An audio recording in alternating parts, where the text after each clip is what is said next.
بسم اللہ الرحمن الرحیم۔ السلام علیکم۔ وظائف کی پراسرار دنیا میں خوش آمدید۔ ہزاروں خواہشیں ایسی کہ ہر خواہش پر دم نکلے۔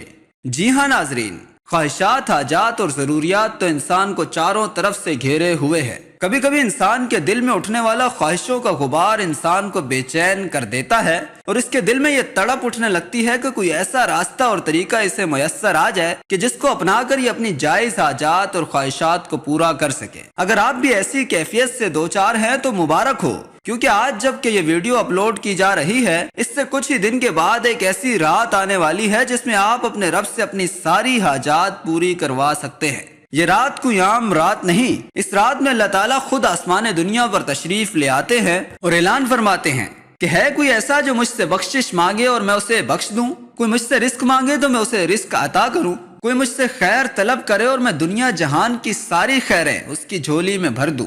ناظرین، یہ باتیں کوئی من گھڑت یا ہوا میں تیر باتیں نہیں ہیں، بلکہ یہ ساری باتیں حدیث شریف سے ثابت ہیں۔ ماہ شعبان کی 15ویں رات کی فضیلت تو حدیث شریف میں بھی آئی ہے۔ میرے اور آپ کے آقا و مولا حضرت محمد صلی اللہ علیہ وسلم نے ارشاد فرمایا، اے عائشہ، تم جانتی ہو اس رات میں کیا ہوتا ہے؟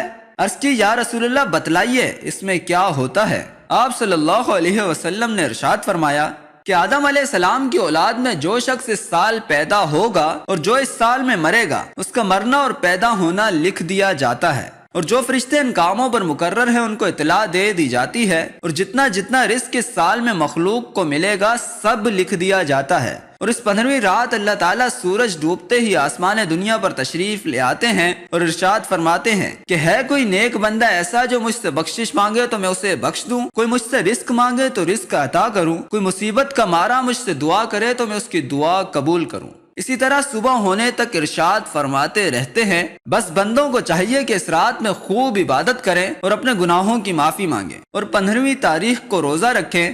اللہ تعالیٰ اس رات میں اپنی مہربانی سے بے شمار لوگوں کو بخشتا ہے، مگر کافر، مشرک، کینہ رکھنے والا اور قاتل اس میں شامل نہیں۔ امید کرتا ہوں کہ اس حدیث کی روشنی میں بات آپ کو سمجھ آ گئی ہوگی۔ اس رات کا کوئی خاص وظیفہ یا عمل تو نہیں، مگر جو بھی عمل اس رات میں کیا جائے وہ خاص ہو جاتا ہے۔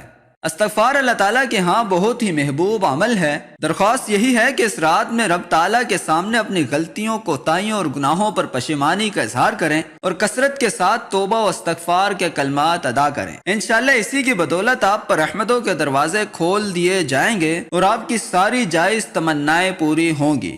السلام علیکم ورحمۃ اللہ وبرکاتہ۔